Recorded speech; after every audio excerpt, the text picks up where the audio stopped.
Bonjour à tous. Aujourd'hui, je vais vous présenter une nouvelle vidéo sur le jeu Pixie Queen. Je vais essayer de vous expliquer les règles de ce jeu Pixie Queen. Hop.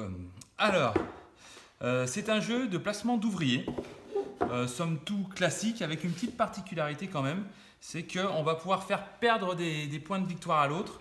Donc, je trouve qu'il y a beaucoup plus d'interaction que les classiques jeux de pose d'ouvriers qu'on peut connaître. J'ai installé là ici le plateau pour 3 joueurs. Alors l'idée, je vous remonte la boîte, on va être à la tête d'un groupe de pixies et il va falloir que on fasse des offrandes à la reine qui est magnifique entre nous, soit dit. Voilà, il va falloir qu'on rende heureux la reine. Il va falloir qu'on rende heureuse la reine qui n'a pas l'air très commode. Pour cela, 3 grosses manières de marquer des points. Donc ici, on a une piste de score. Alors tout d'abord, le 0 est ici. On s'aperçoit que le plus va jusqu'à 20 points et qu'il y a une piste de score négative jusqu'à 60. Alors je vous arrête tout de suite. Si on descend à 60, on est éliminé du jeu. Si on descend à moins 60, on est éliminé du jeu et on peut aller préparer le café ou ouvrir les bières pour les autres joueurs puisqu'on sera complètement donc, éliminé de la partie. Faire très attention. On va voir durant la partie l'explication qu'on descend très vite en score négatif. Voilà. Donc je reviens aux 3 grosses manières de marquer des points. Il va falloir faire des offrandes ici à la reine. Ça va être essentiellement de lui apporter de la nourriture.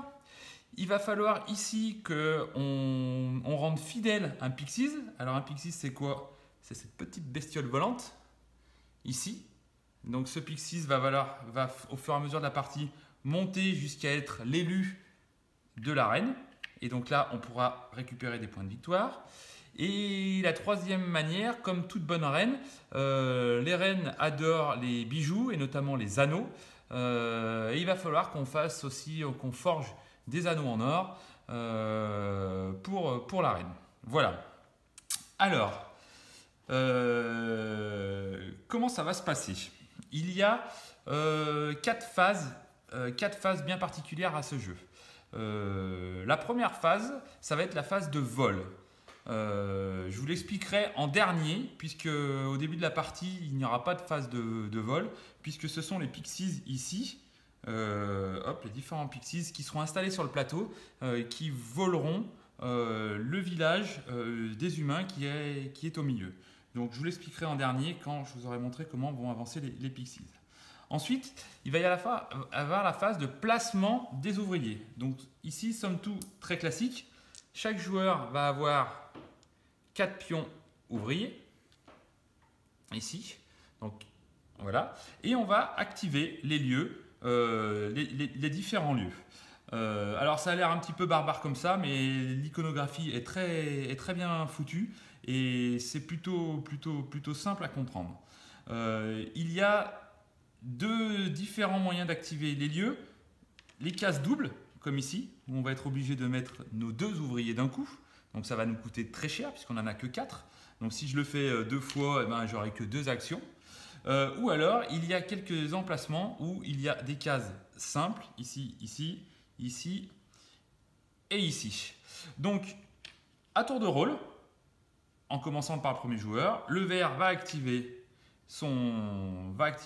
une case du plateau, va récupérer tout de suite, va faire l'action du lieu, puis ça va être le deuxième joueur qui va faire pareil, ensuite le troisième joueur qui va faire pareil, on revient au premier joueur, voilà, etc., etc. Alors, le plus compliqué, vous verrez que ce n'est pas très compliqué, ça va être à quoi servent ces actions. Alors, je vous ai expliqué que la reine on va pouvoir gagner des points de victoire de 3 manières différentes.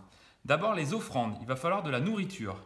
Ici, sur le côté, on aperçoit un petit peu les nourritures. On va pouvoir avoir du miel, du pain ou de la brioche et des pommes. Donc, va falloir lui apporter ces nourritures qu'on va pouvoir récupérer grâce au plateau. Les autres ressources qu'on peut avoir, c'est l'argent et l'or. Voilà, donc toutes les actions qui sont ici vont pouvoir nous permettre de récupérer ou de l'argent, ou de l'or, ou de la bouffe, ou pouvoir transformer de l'argent en or, etc. Donc on va tout de suite commencer. Donc ici, on va commencer par le bas, c'est la mine. Donc la mine va demander qu'un seul pion d'activation, comme ceci. Alors c'est très simple, on a un petit sac ici où dedans on a mis 30 cubes d'argent, 10 cubes d'or et 10 cubes noirs selon le nombre de joueurs. Donc c'est 5 par joueur, donc là j'en ai mis une quinzaine, 15 même exactement, dans le sac.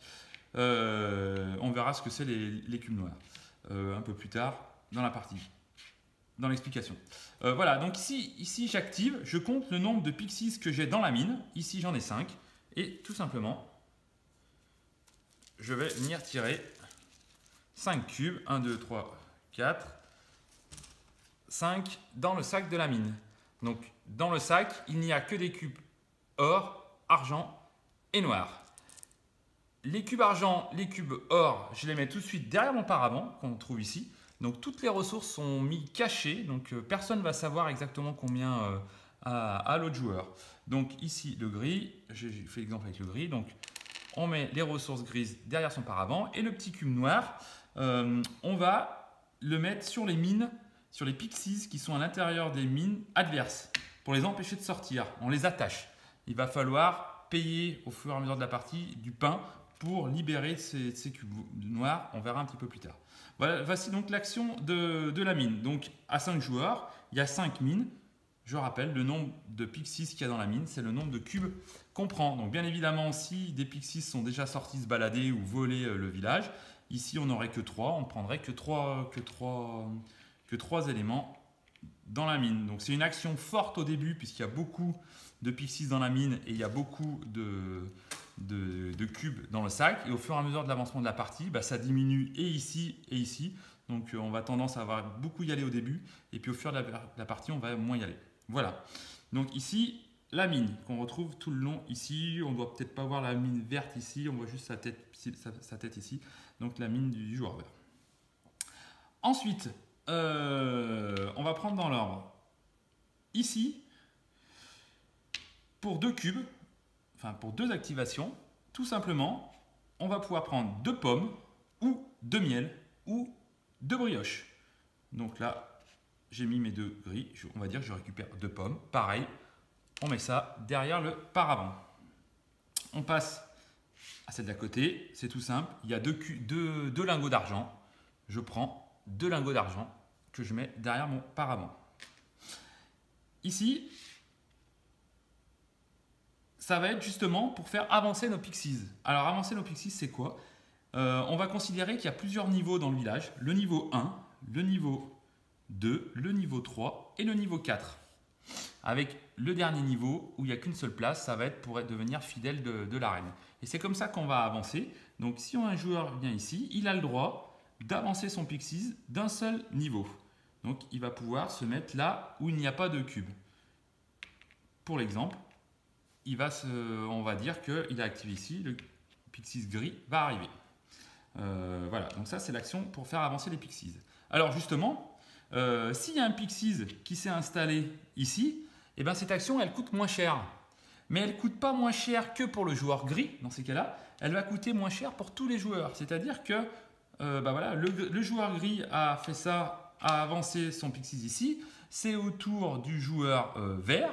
Le joueur vert va très bien pouvoir profiter du pixies gris ici pour faire l'action qui est là. Donc on va continuer. Cette action ici, ça va être de l'échange. Dans la limite de 7, on va pouvoir échanger des pommes contre des brioches ou des brioches contre de l'argent, du miel contre des pommes. Voilà, avec 7 pour 7 au coût de 1 pour 1 maximum. Donc toutes les ressources sont comprises, sauf l'or. On n'a pas le droit d'échanger de l'or, mais on va pouvoir très bien échanger de l'argent. Voilà pour cette action. On continue avec cette action. Donc là, il n'y a pas de pixies, donc il faudrait que j'en installe 2. Ça va être transformer de l'argent en or. Alors, c'est tout simple. Ici, on a une piste de la valeur de l'or par rapport au lingot d'argent. Donc, on va commencer. Pour récupérer un lingot d'or, il va nous falloir payer 4 lingots d'argent au début de la partie. On verra plus tard comment on va avancer. Si le joueur vert qui a fait cette action était ici, eh ben, il peut récupérer un lingot d'or pour 2 lingots d'argent. Donc plus on monte, plus c'est intéressant, moins c'est cher. Donc ça, c'est pour l'action du bas. Donc on va dire les actions du premier niveau. Les actions du deuxième niveau, je vais récupérer ici. Hop, le premier qui vient ici, il récupère cette tuile. Alors cette tuile, elle nous indique 4 nourritures. Et ben à quoi ça va servir? On va installer cette nourriture sur notre paravent ici, à sa place. Donc on va pouvoir avoir qu'une seule tuile vol de nourriture. Et cette tuile nous servira à la phase de vol que je ne vous ai pas expliqué, qui a lieu au tout début d'un tour. Tout simplement, tous les joueurs qui auront cette tuile pourront voler ou 4 pommes, ou 4 miels, ou 4 brioches. Alors c'est-à-dire que c'est les pics, on va récupérer les ressources de la réserve, tout simplement. Alors, les tuiles, le premier arrivé aura la possibilité de voler 4 ressources, le deuxième aussi, et après ça diminue 3 et 2. Donc pareil, intéressant au premier en début de partie. On va faire comme ça. Ensuite, ici on a 3 tuiles one shot. Alors, on verra à quoi ça sert un petit peu plus loin. Ça c'est une tuile offrande. Ça c'est une tuile pour l'action mine. Et ici c'est pour quand on va reléguer nos pixies. Alors tout simplement, si on vient ici, on prend la tuile. Sur nos emplacements, on a un petit emplacement one shot, on l'installe ici.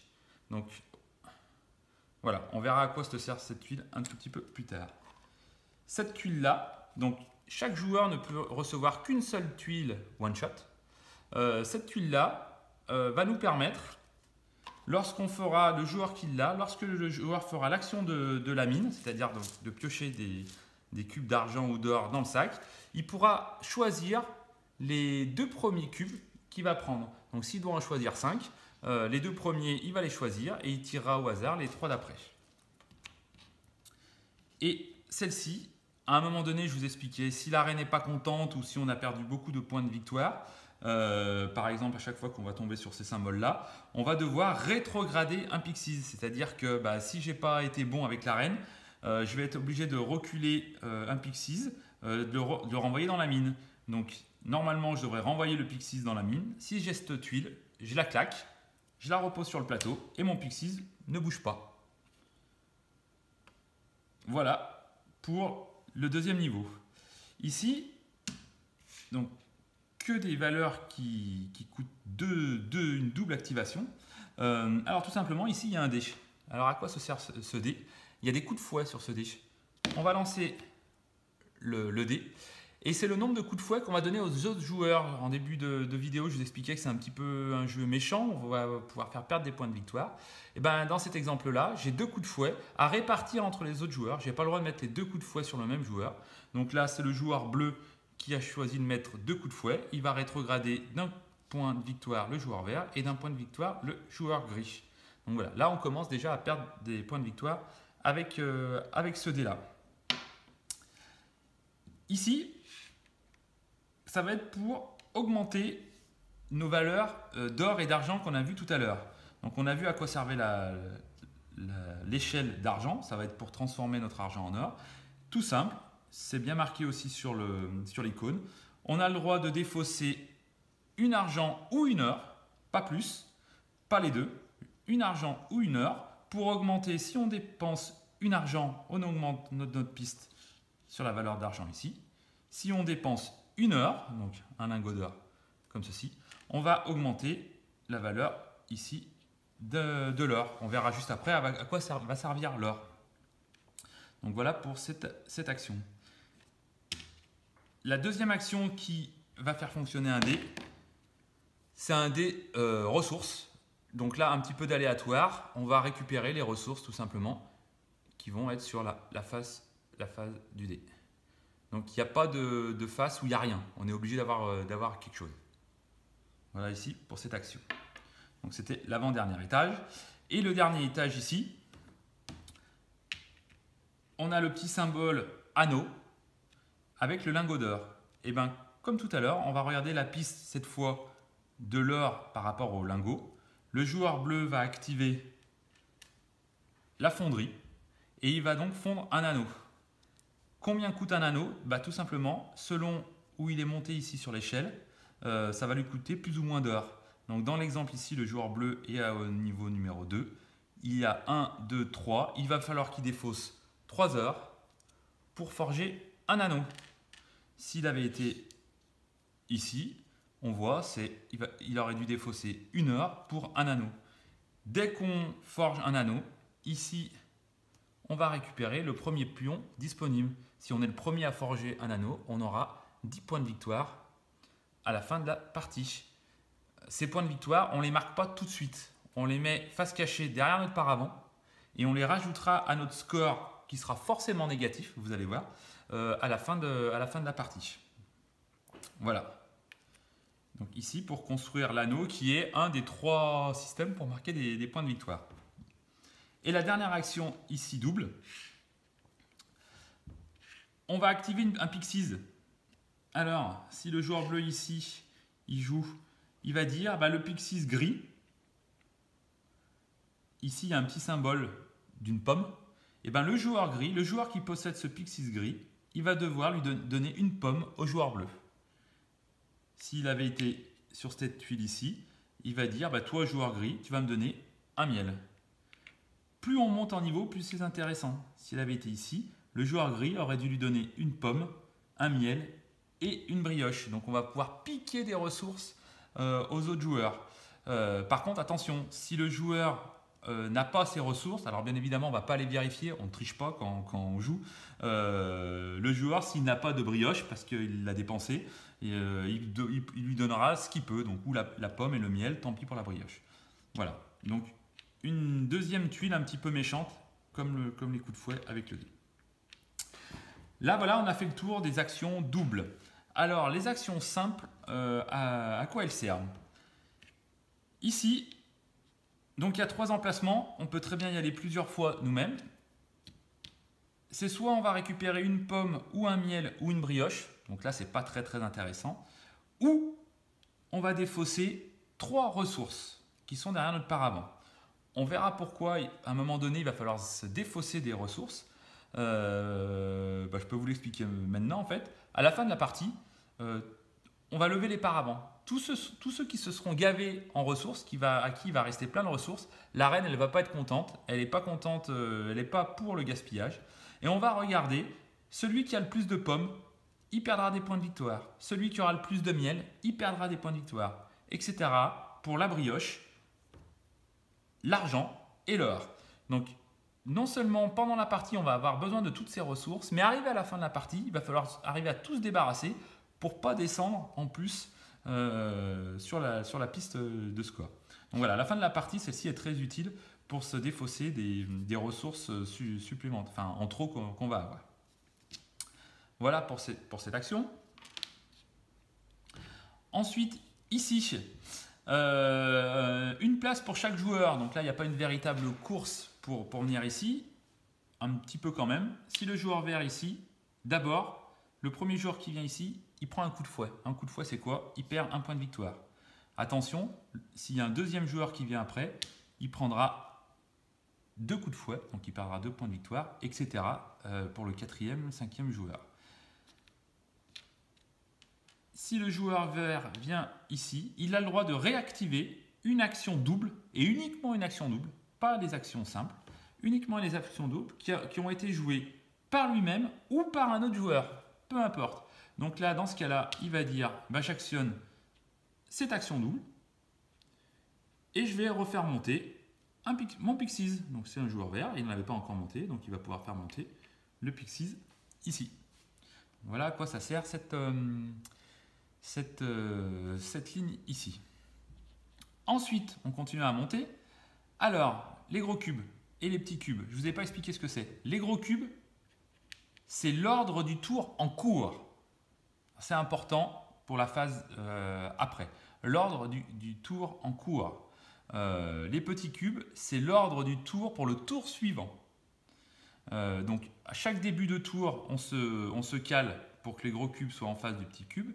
Mais pendant la phase de jeu, l'ordre du tour en cours peut changer. Comment? C'est en venant ici.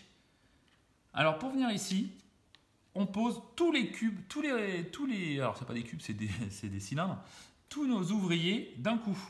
Donc vaut mieux venir quand il nous en reste plus qu'un.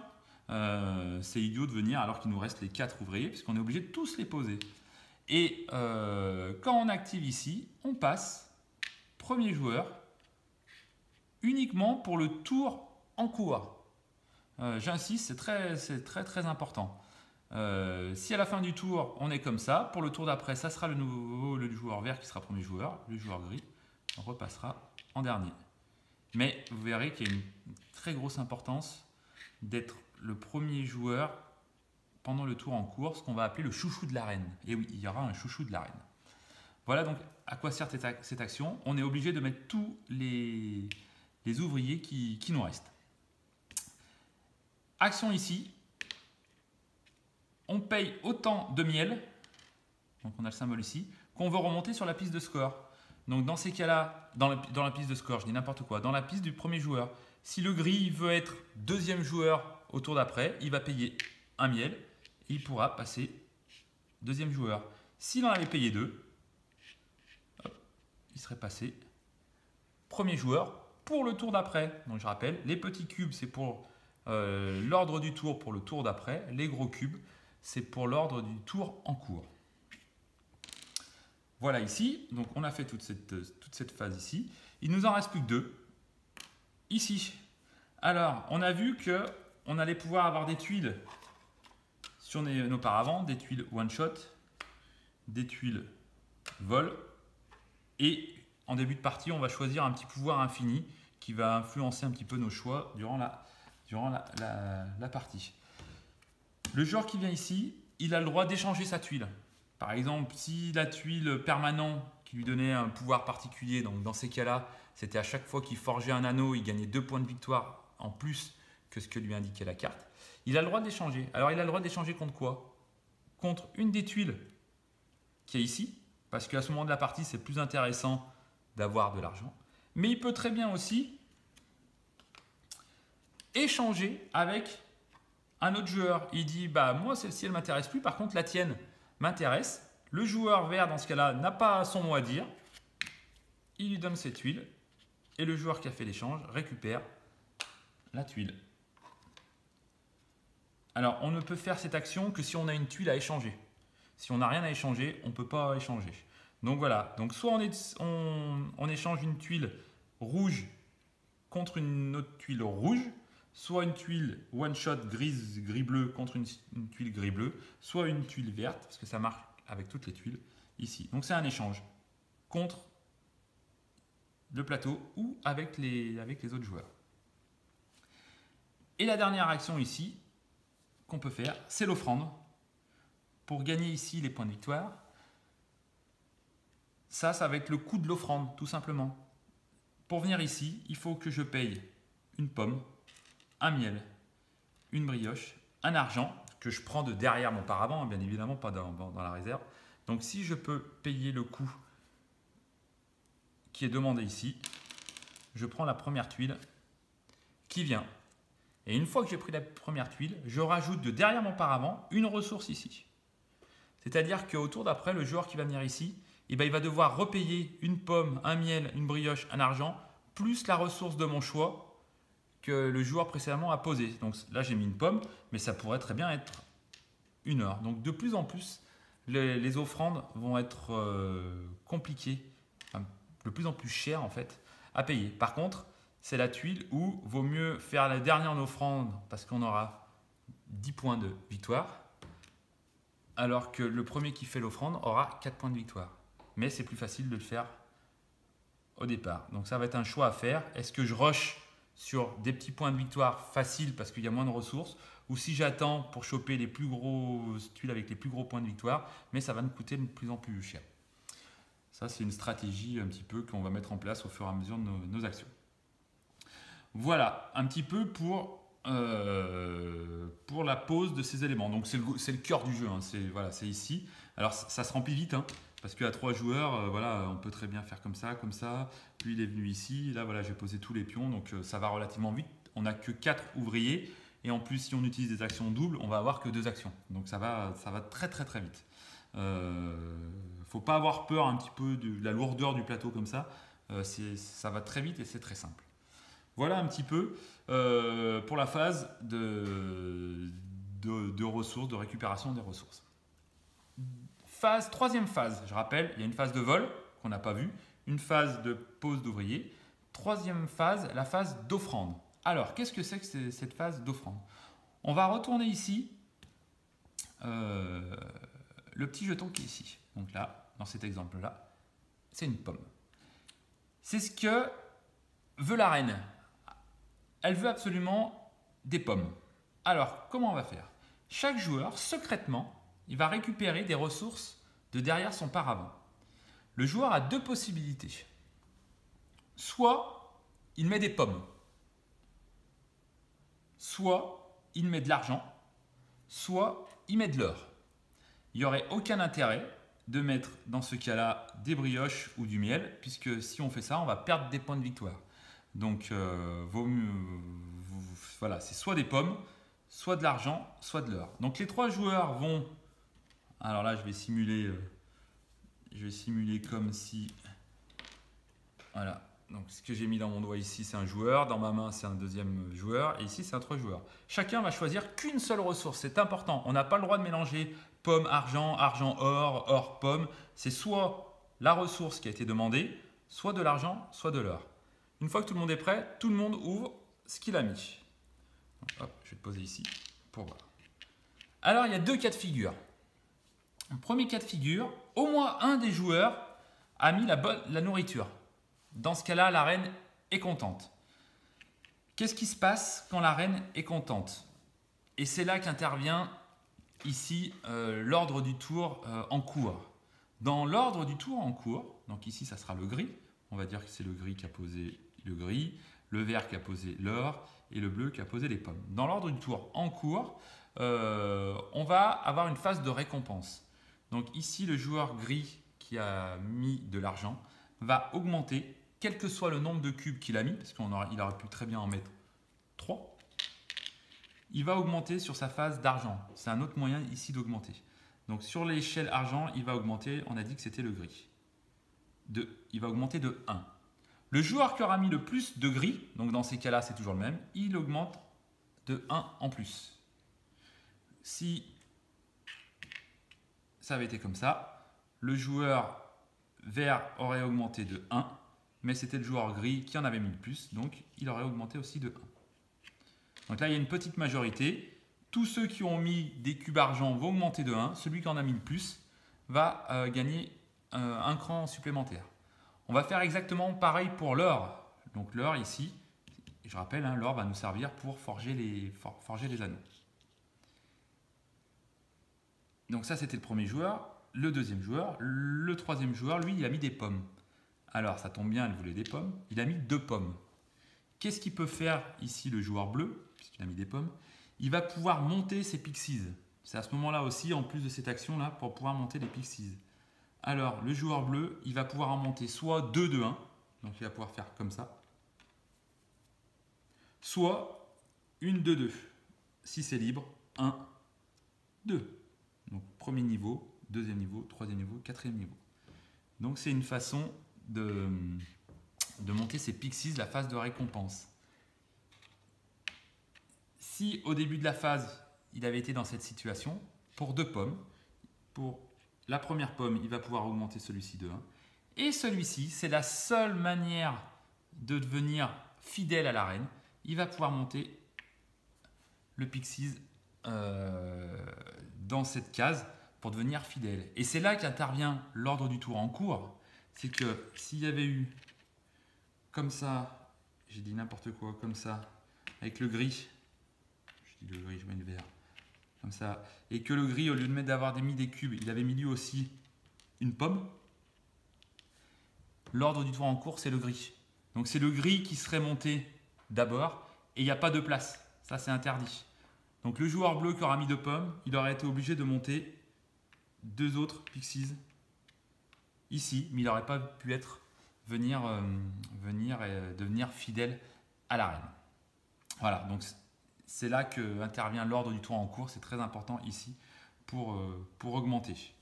Pendant qu'on en est là, si on est comme ça et que le joueur vert peut augmenter, donc toutes les cases sont prises, s'il a une pomme derrière son paravent, il peut intervertir et piquer la place d'un autre pixies et donc le faire redescendre d'un niveau. Donc là, le niveau, ce serait de redescendre dans la mine, mais s'il y avait le joueur bleu qui était ici, le joueur vert là voulait monter, prendre cette place-là, il paye une pomme de derrière son paravent et il descend l'autre pixies. Donc voilà encore un cas où on peut être un peu méchant puisqu'on va pouvoir monter tout en faisant redescendre les autres pixies. Cet exemple-là, c'est si un joueur a mis la bonne nourriture. Reprenons un exemple. Si personne avait mis de nourriture, alors là, la reine, elle est furieuse, ça ne le fait pas. S'il n'y a pas de nourriture, tous les cubes qui ont été payés sont défaussés dans la réserve générale. Le dernier joueur ici, sur le tour en cours, va être obligé, donc dans ces cas-là c'est le joueur le bleu, de redescendre un pixies directement dans la mine. Elle est tellement furax la reine que voilà, même si on était arrivé en haut ici, on va le descendre dans la mine. Alors bien évidemment c'est le joueur bleu qui va décider. Généralement on va essayer de descendre un qui est le plus bas possible. Donc dans ces cas-là on va décider de descendre ici. Imaginons que le joueur bleu avait piqué cette tuile lors de la phase de pose d'ouvrier. Il peut très bien dire, bah non, moi je claque ma tuile, je la remets ici, et c'est pas moi qui descends. Ça va être le joueur vert. Donc ça va être le joueur vert qui va redescendre un de ses pixies. Si le joueur vert n'avait pas de pixies, il ne peut pas, on continue et on remonte la ligne. Le chouchou de la reine, le premier joueur, lui, vu que c'est son chouchou, si c'est le chouchou, si ça arrive jusqu'à lui, le fait de descendre un pixies, bah si ça arrive jusqu'à lui, vu que c'est le chouchou, bah il dit bah moi je suis le chouchou, je ne descends pas mon pixies. Donc voilà, un deuxième point très important d'être premier joueur du tour en cours, c'est que si ça sent pas bon à la phase d'offrande, on n'est pas obligé de descendre son pixies. Comme également ici, quand on descend la piste de score, et je vous promets que vous allez descendre, hein, tous les joueurs qui vont arriver sur ce petit pixies blanc ici vont devoir redescendre un pixies. Donc celui qui a cette tuile pourra la claquer et dire bah moi je descends pas, et le chouchou de la reine pourra dire bah moi je suis chouchou, je ne descends pas aussi. Tous les autres joueurs devront redescendre un pixies. Voilà pour la phase d'offrande. Donc je rappelle, hein, la pomme, si un des joueurs a mis la pomme, phase de récompense, donc on va pouvoir monter ses pixies ou monter ici sur l'échelle d'or ou sur l'échelle d'argent. Ça va être le moyen de récupérer, d'être fidèle ici. Si personne n'a mis la ressource qui est ici, il n'y a pas de phase de récompense, personne ne gagne de points, personne monte ici, personne ne monte sur les pixies et en plus les pixies vont redescendre. Une fois que la phase d'offrande va terminer, et ben celui-ci qui est là, il va monter et il va prendre la première plaquette avec les points de victoire. Donc ici, le premier qui va faire monter son pixies, il aura 10 points de victoire. Par contre, le pixies reste en haut. Donc il va jouer avec un pixies en moins durant la partie. Mais c'est quand même le but du jeu, c'est de faire monter les pixies pour rafler tous les points de victoire qui sont ici. Et on va attaquer la dernière phase du tour, c'est la phase de punition. Alors c'est là qu'on va descendre sévère, donc on a peut-être descendu un petit peu déjà à cause des coups de fouet, à cause de cette action ici. Qu'est-ce qu'on regarde? On va regarder le nombre de pixies qui sont dans notre mine. Si on en a 0, tout va bien. S'ils sont tous sur le plateau, tout va bien. Si on n'en a plus qu'un, on prend un coup de fouet. Donc là, dans ces cas-là, le bleu, il n'en a plus qu'un, il va prendre un coup de fouet. Si on en a 2 ou plus, comme c'est le cas ici pour le gris et pour le vert, on ne voit pas bien le vert, voilà, c'est comme ça, et bien tous ceux qui en ont 2 ou plus vont prendre 2 coups de fouet. C'est marqué hein, ici. Donc là, dans ces cas-là, le vert va prendre 2 coups de fouet et le gris va prendre, on était à -1, 2 coups de fouet. Voilà, ça peut descendre vite, il va falloir vite monter les pixies pour pas prendre ces coups de fouet. Et on va aussi prendre des coups de fouet par rapport à cette échelle ici. Pour chaque échelle, donc on voit ici, on va dire qu'on était comme ça, on voit des fouets ici dessinés. Et bien le joueur, c'est simple, pour la courbe, pour l'échelle d'or, il va prendre 2 coups de fouet. Pour l'échelle d'argent, il va en prendre 3. Donc 3 et 2, 5. Le vert, il va descendre de 5 points. Donc il était à 5. Il va descendre à 10. Le gris ici, il est à 3 pour celui-ci et à 2 pour celui-ci. Le gris va perdre 5 aussi. Et le bleu, lui, qui n'est pas trop monté, 3 pour l'or, 3 pour l'or, 3 pour l'argent, 6.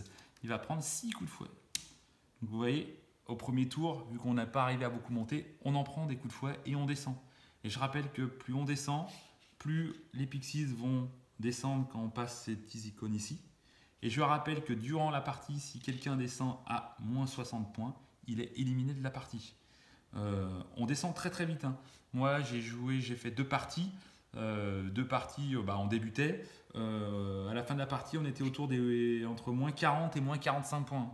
Donc après, avec tous les points de victoire, on est remonté. On n'est même pas remonté en positif. On est stagné entre 0 et 10 points de victoire. Mais attention, on a joué, voilà, on est arrivé à moins 40, moins 45 points. Sans être trop méchant, sans trop utiliser le dé fouet. Voilà, donc il faut faire attention à cette piste négative. Voilà pour la phase de punition. Une fois que la phase de punition est faite, alors il me semble même qu'on récupère nos ouvriers avant la phase d'offrande pour pouvoir monter les pixies. On récupère tous nos petits ouvriers. Là, je fais n'importe quoi. On va dire que les pixies sont montés comme ça. On récupère tous les ouvriers. Ici, le joueur vert était passé premier joueur pour le tour en cours. On regarde le tour d'après, et ben c'est le gris. Donc on se recale par rapport au tour en cours. Et on va refaire un nouveau tour qui va commencer par la phase de vol. La phase de vol que je ne vous ai pas expliquée.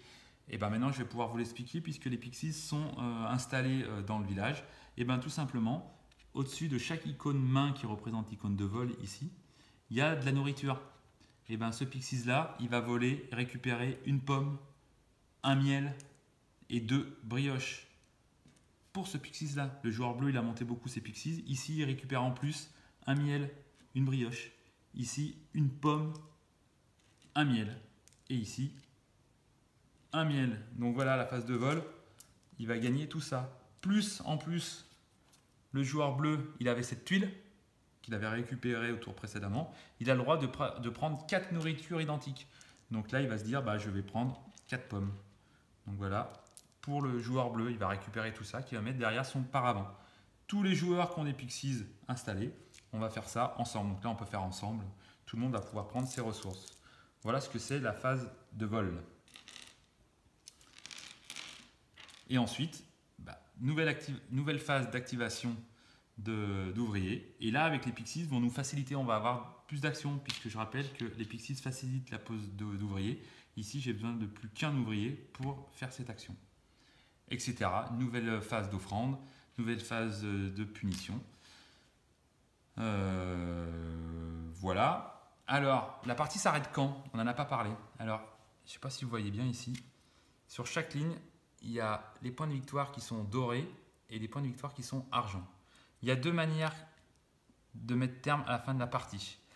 Dès que tous les pions dorés, des 3 moyens de marquer et de récupérer les tuiles, dès qu'il n'y a plus de pions dorés, et ben c'est le dernier tour, la partie s'arrête. Ou alors, au bout de 7 tours, parce que ça va être la phase d'offrande à la reine, ça va être le premier tour. Au deuxième tour, on va retourner, ça sera encore des pommes, etc. Donc au maximum, il y a 7 tours, puisqu'il y aura 1, 2, 3, 4, 5, 6, 7 phases d'offrande. Donc voilà, donc c'est soit on a gagné tous les marqueurs dorés, on finit le tour et la partie s'arrête, soit bah, c'est le 7e tour et à la fin du 7e tour, on arrête tout également. Ensuite, eh ben, comment on va compter les points? Donc, je vous dis, hein, à mon avis, on va être par là. On va simplement retourner toutes les tuiles qu'on a marquées ici. On va déduire. On va pouvoir perdre de nouveau des points. Alors on va perdre des points par nombre de pixies qui sont encore dans la mine. Donc voilà, ça c'est vraiment un conseil aussi. Sortez les pixies des mines. On va perdre également des points. Alors c'est pas sur le nombre de pixies qui sont dans la mine, je dis une bêtise, c'est sur le nombre de pixies qui sont attachés. Je vous ai pas parlé des cubes noirs. Quand on va tirer dans le sac, on va tirer des cubes noirs. En fait, on attache les pixies ici. Donc les pixies du fond, il y a une ligne de 3, une ligne de 2. Les deux pixies du fond, on va pouvoir les attacher avec des cubes noirs. Pour les libérer, à tout moment, au moment où ça nous arrange, même à la fin de la partie, on peut payer des brioches. Une brioche, enlève un cube. Donc ça, généralement, on le fait aussi régulièrement pendant la partie. Mais par contre, si à la fin de la partie, il nous reste des cubes noirs, il me semble, on prend des coups de fouet par cube noir. Alors je ne sais plus si c'est je crois que c'est un coup de fouet, donc un point de victoire en moins par cube noir qui nous reste ici. Donc il va falloir du pain pour se débarrasser des cubes noirs. On va perdre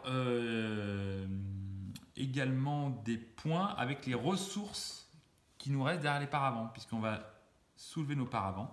Et comme je l'ai expliqué tout à l'heure, celui qui aura le plus de pommes perdra 3 points de victoire. Celui qui aura le plus de brioches perdra 3 points de victoire. Pareil pour le miel, pareil pour l'argent, pareil pour l'or. À la fin de la partie, donc nous les deux parties qu'on a fait, on s'est tenu à petit peu près ici. Celui qui est en positif, ça sera un exploit apparemment. Celui qui arrive à être en positif. Mais à la fin de la partie, celui qui est le plus proche du zéro aura gagné la partie.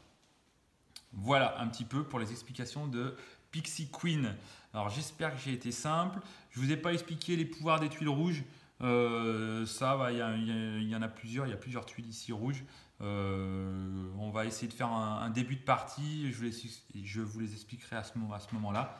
Il n'y a pas une très grosse importance. Enfin, si, elles sont importantes ces tuiles rouges, mais là, pour ne pas alourdir la vidéo encore plus qu'elle n'est, je vous l'expliquerai lors de la partie. Voilà, écoutez, je crois que j'ai rien oublié.